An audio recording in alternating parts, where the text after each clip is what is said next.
हनुमान् श्रीपदो वायुपुत्रो रुद्रो नघोजरः अमृत्यवीरवीरश्च ग्रामवासो जनाश्रयः धनदो निर्गुणः शूरो वीरो निधिपतिर्मुनिः पिङ्गाक्षो वरदो वाग्मी सीताशोकविनाशकः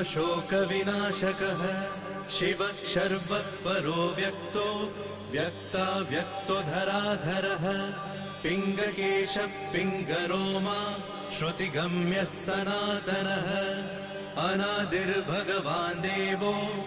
विश्वहेतुर्जनाश्रयः आरोग्यकर्ता विश्वेशो विश्वनाथो हरीश्वरः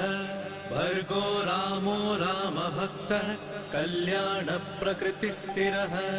विश्वम्भरो विश्वमूर्तिर्